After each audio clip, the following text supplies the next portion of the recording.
Video کو like کریں، channel کو سبسکرائب کیجیے تاکہ آپ کو ویڈیوز مل سکیں۔ بسم اللہ الرحمن الرحیم۔ السلام علیکم سامعین، دہم جماعت کے حوالے سے آج ہمارا مضمون ہوگا جس کا عنوان ہے آب زمزم۔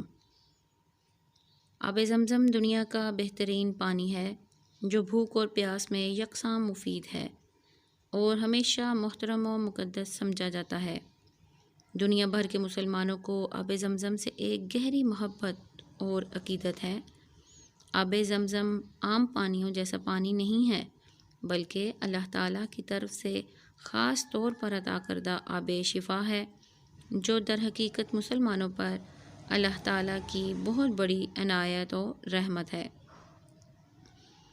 آب زمزم کی فضیلت کا اس سے بڑا ثبوت اور کیا ہوگا کہ خود آقائے دو جہاں فخر رسول نبی کریم صلی اللہ علیہ وآلہ وسلم نے بڑے شوق سے نوش فرمایا اور مسلمانوں کو آب زمزم پینے کی ترغیب دی۔ ہیڈنگز تو بنائی گئی ہیں جیسے آب زمزم کی اہمیت ہے، لیکن یہ صرف اس لیے تاکہ اسٹوڈنٹس کو یاد رہے کہ انہوں نے پہلے کیا لکھنا ہے اور ایک ترتیب سے کیسے کیسے ہم نے باتیں کرنی ہے، ورنہ بورڈ میں یا پیپرز میں آپ لوگ ہیڈنگز نہیں بنائیں گے۔ آب زمزم نوش کرنے سے جہاں باطنی اور روحانی بالیدگی پیدا ہوتی ہے وہاں انسان کو بعض دنیاوی بیماریوں سے بھی نجات ملتی ہے۔ مسلمانوں کے لیے یہ پانی نہ صرف متبرک ہے بلکہ اس کو پینا سنت رسول خدا بھی ہے۔ زمزم کا پانی جس نیت سے پیا جائے اس سے وہی فائدہ حاصل ہوتا ہے۔ اس کو آپ یوں ہی نمایاں کر کے لکھیں گی، اس سے پہلے لکھ لیں آپ صلی اللہ علیہ وسلم کا ارشاد ہے۔ زمزم نوش کرنے سے یہ احساس ہوتا ہے کہ انسان کی روحانی بیماریوں کا خاتمہ ہوا ہے اور خدا نے اپنی کرم فرمائی سے بندے کے گناہوں کو معاف کر دیا ہے۔ آب زمزم کا تاریخی پس منظر کچھ یوں ہے کہ آج سے ہزاروں سال قبل حضرت ابراہیم علیہ السلام جو اللہ تعالیٰ کے خاص برگزیدہ پیغمبر ہیں، یہاں سے یہ کاٹ دیں، جو میں نہیں بولوں گی وہ اب مت لکھیں، ان پر کئی آزمائشیں آئیں جو کسی عام آدمی کے بس کی بات نہیں، لیکن حضرت ابراہیم علیہ السلام ہر امتحان میں کامیاب رہے، اسی لیے آپ کو خلیل اللہ یعنی اللہ کا دوست کا لقب ملا۔ آج بھی ہو جو ابراہیم سا ایماں پیدا، آگ کر سکتی ہے اندازے گلستاں پیدا۔ سیدنا ابراہیم علیہ السلام اللہ تعالیٰ کی طرف سے حکم ملا کہ اپنے بیوی بچوں کو صحرا و بیاباں میں چھوڑ آئیں۔ آپ علیہ السلام نے اللہ تعالیٰ کی رضا کی خاطر اپنی بیوی اور معصوم کم سن بچے کو ساتھ لیا اور چل پڑے۔ چلتے چلتے ایک بیاباں ویراں جگہ پر پہنچے۔ پیغمبر اپنا بیٹا اور بیوی ہم انا لے کر چلا سوئے عرب، پیری میں بخت جواں لے کر۔ ایک شعر ہی کافی ہے، آپ لوگ اتنا لکھ دیں، بس دوسرا مت لکھیے گا۔ اپنی بیوی اور بچے کو اللہ تعالیٰ کی ذات کے سہارے چھوڑا اور واپس چل پڑے۔ انبیاء علیہ السلام کا ہر عمل اللہ کی رضا اور اس کے حکم کے مطابق ہوتا ہے۔ جہاں آج مکہ مکرمہ کا متبرک شہر آباد ہے، حضرت ابراہیم علیہ السلام اپنی بیوی حضرت ہاجرہ کے ہمراہ ننھے منھے بچے کو یہاں حکم ربی سے چھوڑ گئے۔ بچے کی عمر اس وقت چند دن تھی، یہ لائن بے شک مت لکھیں، ٹھیک ہے، ننھا منھا بچہ کافی ہے۔ سورج کی حدت و تپش سے چرند پرند بھی پناہ مانگتے تھے۔ دھوپ کی حدت کے اضافے نے پانی کی چھاگل کو خشک کر دیا۔ بچے کے ہونٹ خشک ہو گئے اور سوکھ گئے۔ ماں بچے کی حالت دیکھ کر گھبرا گئی، ننھا بچہ سسکنے لگا۔ ماں کو جان کے لالے پڑ کے اور پکاری، اے خدایا، پانی پانی، صرف ایک گھونٹ پانی، میرے لیے نہیں، اس شیرخوار بچے کے لیے یعنی اسماعیل کے لیے۔ میرے ننھے بچے کو پانی کا ایک قطرہ عطا کر۔ بچہ پیاس سے نڈھال اور بحال تھا، کبھی ٹانگیں ہلا رہا تھا۔ ماں پانی کی تلاش میں سرگرداں ہے، کبھی اپنا لعاب نکال کر معصوم بچے کے منہ میں ڈال رہی ہے۔ آخر بچے کی حالت نے ماں کو بے چین کر دیا۔ کبھی مروہ کی پہاڑی پر چڑھتی اور کبھی صفا پہاڑی کی طرف دوڑ کر پانی تلاش کرتی ہے۔ ماں بے تاب، بے چین، بے قرار، کبھی بچے کو دیکھتی ہے، کبھی آسمان پر نگاہ دوڑاتی ہے۔ پہاڑوں پر دوڑ لگا رہی ہے، جب 7ویں مرتبہ پہاڑوں پر چڑھ کر دعا مانگ رہی تھی تو بچے نے بےتابی سے زمین پر پاؤں رگڑے تو جہاں ایریاں تھیں وہاں سے آب زمزم کا ظہور ہوا، یعنی پانی کا چشمہ پھوٹ پڑا۔ یہاں پہ یہ والا شعر لکھیں، کتنی مقدس ہوگی اکبر اس بچے کی پیاس، جس کی ایک ٹھوکر سے روانہ زمزم ہوتا ہے۔ رحمت الہی کا یہ عجیب و غریب منظر دیکھ کر حضرت حاجرہ نے اللہ تعالیٰ کا شکر ادا کیا اور پانی کو روکنے کے لیے چشمے کے گرد منڈیر بنانے لگیں۔ پانی مسلسل ابل رہا تھا۔ حضرت حاجرہ نے کہا زمزم، یعنی رک جا، تو پانی رک گیا۔ حضرت حاجرہ نے بچے کو پانی پلایا اور خود بھی سیر ہو کر پیا۔ فقط محنت مشقت کا نتیجہ کم نکلتا ہے، دعا جب ماں کی شامل ہو تو پھر زمزم نکلتا ہے۔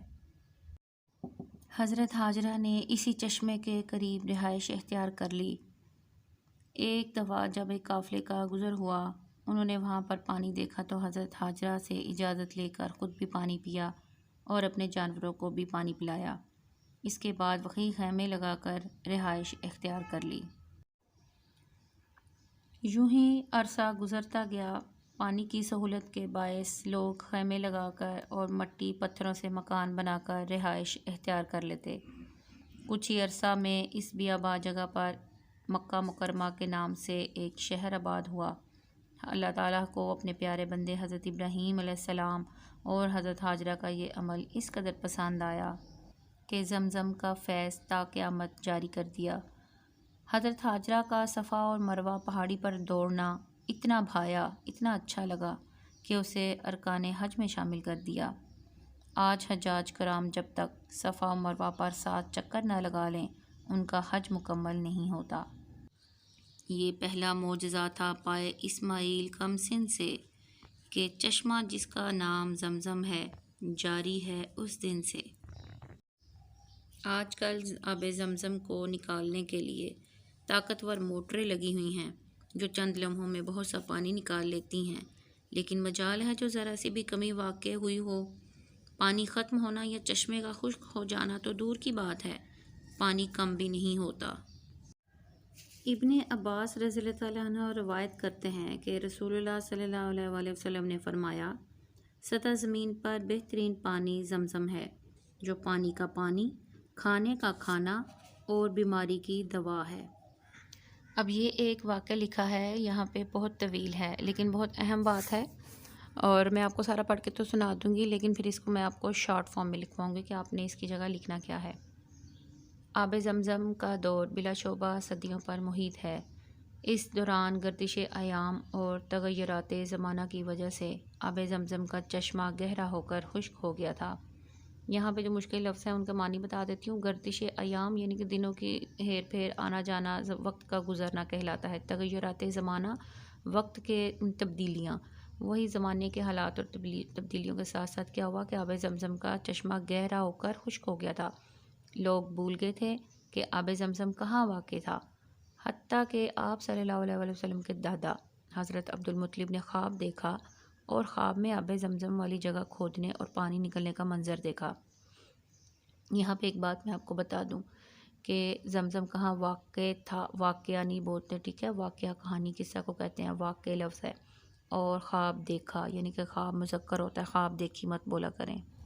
حضرت عبد المطلب نے جب مسلسل 4 دن ایک ہی خواب دیکھا تو قبیلہ کے کچھ لوگوں سے اس کا ذکر کیا تاکہ وہ اس کام میں ان کا ہاتھ بٹائیں، لیکن کوئی بھی ان کا ساتھ دینے کو تیار نہ ہوا۔ آخرکار حضرت عبد المطلب نے تنہا اس کام کو کرنے کا فیصلہ کیا اور کھدائی شروع کر دی۔ غیبی اشارات سچ ثابت ہوئے اور پانی نکل آیا، صاف و شفاف، تازہ اور میٹھا پانی۔ جب بہت زیادہ مقدار میں نکلنا شروع ہوا تو ہر طرف ہلچل مچ گئی۔ حضرت عبد المطلب کے لیے یہ ایک بہت بڑا اعزاز تھا کہ زمزم کا قدیم تاریخی کنواں ان کے ہاتھوں سے پھر جاری ہو گیا اور زمزم کے کنواں کی تاریخ ایک بار پھر زندہ ہو گئی۔ اس بابرکت کنویں کی وجہ سے قریش حضرت عبد المطلب سے صلح پر مجبور ہو گئے اور پانی سے استفادہ کرنے لگے۔ بئر زمزم، بئر کا مطلب ہوتا ہے کنواں عربی میں۔ بئر زمزم اپنی شکل و صورت کے اعتبار سے عام کنووں کی طرح تھا، اس وقت زمزم کا پانی کنویں سے رسی اور ڈول کی مدد سے نکالا جاتا تھا۔ بعد ازاں یعنی کہ بعد میں پتھر کی منڈیر بنا دی گئی۔ کنویں کے برابر میں 2 حوض پختہ بنائے گئے، ایک حوض زائرین و حجاج کے پانی پینے کے لیے اور دوسرا ان کے وضو کے لیے تھا۔ یہ تو آگے بھی تمام باتیں اسی طرح چلیں گی۔ بعض بچوں کا اعتراض ہوتا ہے کہ بہت لینتھی ہے، بہت لینتھی ہے۔ دیکھیں 15 نمبر کا مضمون آتا ہے، 15 نمبر کے لیے جب تک ہم 5 صفحات پوری شیٹ فل نہیں کریں گے ہمارے نمبر پورے نہیں آ سکتے۔ تو جو اچھے بچے ہیں، جن کی سپیڈ تیز ہے، جو یاد کر سکتے ہیں اور پیپر میں ٹائم کے مطابق یہ پورا لکھ بھی سکتے ہیں، وہ تو یہ مکمل واقعہ بیان کر دیں۔ لیکن جن بچوں کی سپیڈ سلو ہے اور وہ بہت زیادہ یاد نہیں کر سکتے، وہ اس کو شارٹ کر لیں۔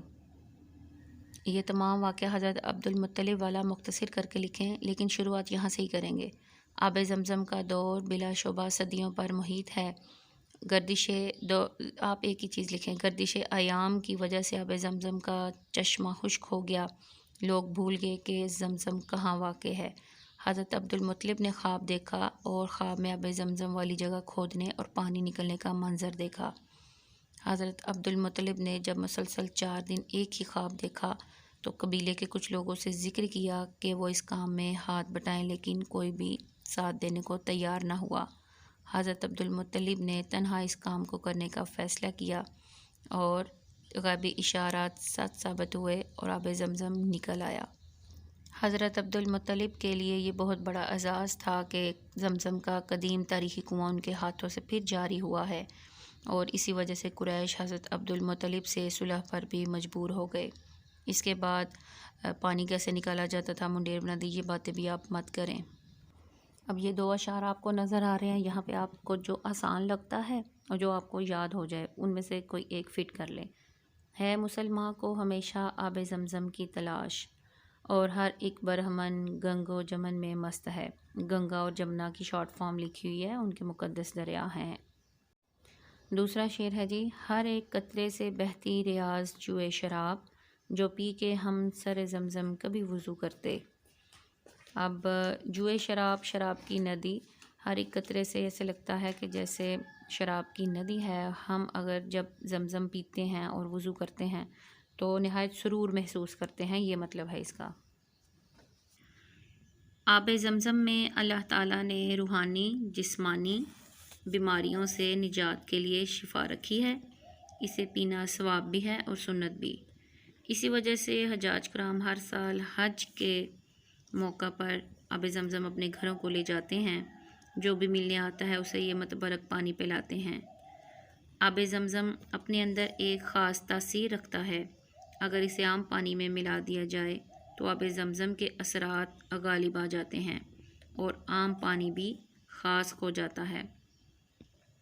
آب زمزم سے زیادہ پاکیزہ، صاف، شفاف اور صحت بخش پانی کم از کم دنیا میں موجود نہیں ہے۔ آج جدید دور میں تحقیق سے یہ بات ثابت ہو چکی ہے کہ آب زمزم پینے سے سرطان، ذیابیطس، شوگر کو کہتے ہیں، بلڈ پریشر، BP کو کہتے ہیں، تیزابیت، بد ہضمی، ہضمی یہاں زوئیں سے لکھا گیا، آپ لوگ زواد سے کر لیجئے، اور دیگر کئی قسم کے امراض سے چھٹکارا نصیب ہوتا ہے۔